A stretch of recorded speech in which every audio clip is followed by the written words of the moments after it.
Hello again from the Smartboard, amazing artists. No, I did not get a shiny new suit or a cool new mustache. This is a picture of a famous surrealist artist known as Salvador Dali. He was a Spanish artist who is famous as part of the surrealist art movement. The surrealist painters painted things that were impossible in real life, and they typically painted things that they dreamed of or that they made up in their heads. So their images were kind of weird, and so were they. Let's take a look. This one is called the elephants, and Salvador Dali painted this. It looks like very typical elephants, but they have these big, long fishing bird legs, and you can see the little tiny men below. Now that is a pretty good elephant, but it's impossible in real life. This is probably his most famous work, and this one shows melting clocks in the desert, melting over rocks and things like that. And that's the one that we're going to be inspired by today. And when I get back, we're going to talk all about different surrealist artists and how they work. So to get started, we're going to do a quick one-day project just to dive into this famous work by Salvador Dali. So you'll have a piece of colored paper, some coloring things like crayons and markers, and you'll also have these cutout pages. So we'll collage using the images from his famous artwork onto our paper.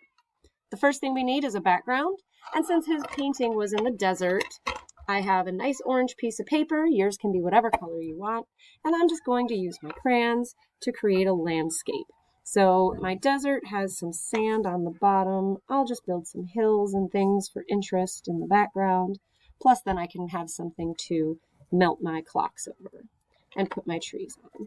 And then just very simply, I'm going to start coloring it in, quickly using those nice big strokes back and forth, changing my pressure, pressing harder to make darker areas, and lightly coloring in some bigger areas. And I'll, of course, layer some colors, maybe add a little orange, and really get a nice filled in area. I'll go back to my sandier colors and really just keep going.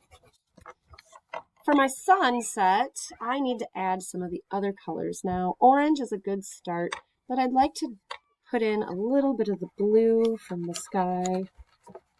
Get out of the way, orange crayon. Oh my goodness, crayons.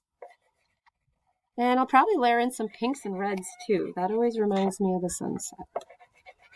And this is just a very quick background. You can spend some time adding more detail or some clouds or a sun. You could make it nighttime if you wanted. That's all up to you. I want you to spend the whole class period working on your project, but I'm rushing through mine a little bit to make sure that you get to see the whole demonstration. So I'll use a little bit heavier pressure on my purple crayon right at the horizon. And then that's a pretty good background so far.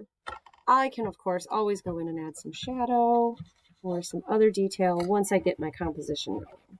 So to make my composition, I have these sheets for you to work with. You can use some of these objects, all of them. You can even draw your own if you feel like it. But we have some rocks, definitely some of these melted clock motifs, and of course these big tall branches. And you can use markers or crayons or whatever you want to color in all of these. And since we're cutting them out, I don't have to worry about staying in the lines. And I'll just color it in.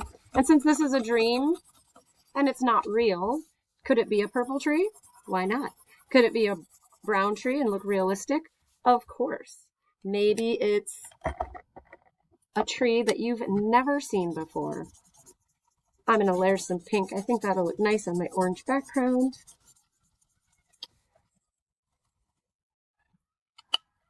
And I'll definitely be using at least one of these melty clocks. Oh, I love this. I'll color in my clock.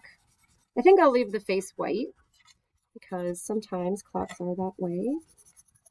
I'll color in the back.